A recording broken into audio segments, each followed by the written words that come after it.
Հայաստանի Հանրապետության շրջակա միջավայրի նախարարությանը 2026 թվականին կհատկացվի 15 միլիարդ 358 միլիոն դրամ։ Այս մասին հայտնել է ֆինանսների նախարար Վահե Հովհաննիսյանը խորհրդարանական մշտական հանձնաժողովների համատեղ նիստում 2026 թվականի պետական բյուջեի նախագծի քննարկման ժամանակ։ Նախարարը նշել է, որ սա 812 միլիոն դրամով ավելի է, քան 2025 թվականին։ Միևնույն ժամանակ 2026 թվականի տարածքային կառավարման եւ ջրային ռեսուրսների համար նախատեսված է հատկացնել 178 միլիարդ դրամ։ Հայտնել է Հովհաննիսյանը, ավելացնելով, որ սա 4.4 միլիարդ դրամով պակաս է ընթացիկ տարվա ցուցանիշներից։ Նախորդ ցուցանիշների հիման վրա ֆինանսների նախարարությունն առաջարկել է որոշակի կրճատումներ մի շարք միջոցառումների գծով։ Իրականացման նախորդ արդյունքներից ելնելով մենք առաջարկել ենք որոշակի կրճատումներ մի շարք միջոցառումների գծով։ Հիմնական ավելացումը պայմանավորված է տարածքային զարգացման ծրագրով, որը կազմում է 10 միլիարդ դրամ,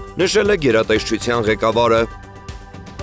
Բրենթ տեսակի նավթի 1 բարելի գինը այս շաբաթ պահպանվում է մոտ 64.6 ԱՄՆ դոլարի մակարդակի վրա, գրանցելով փոքր անկում։ Գնային փոփոխությունների հիմնական գործոններն են արդյունաբերական արտադրության դանդաղումը, ասիական շուկաներում պահանջարկի նվազումը, ինչպես նաև աշխարհաքաղաքական անկայունությունը Մերձավոր Արևելքում։ ԱՄՆ-ում եւ Եվրամիությունում տնտեսական աճի տեմպերի դանդաղումը նույնպես ազդում է հումքային շուկաների վրա, նվազեցնելով էներգիայի սպառման ընդհանուր ծավալը։ Շուկան այժմ գտնվում է հավասարակշռության փնտրտուքի մեջ, պահանջարկի անկումը եւ առաջարկի սահմանափակումը միաժամանակ ձևավորում են անորոշության միտում, նշում է բրիտանական Times-ը։ Նշենք նաեւ, որ ասիական շուկաներում վառելիքի սպառման դանդաղումը եւ ներդրումային հոսքերի նվազումը համադրվում են Եվրոպայի կանաչ էներգիայի անցման գործընթացին, որտեղ պակասում է ֆոսիլ վառելիքի պահանջարկը։ Եվրոպական ներդրումային միտումները ցույց են տալիս, որ էներգետիկ անցման քաղաքականությունը շարունակում է մղել կապիտալը դեպի վերականգնվող աղբյուրներ, մինչդեռ Ասիայում դեռ գերիշխում են նավթային կախվածությունները։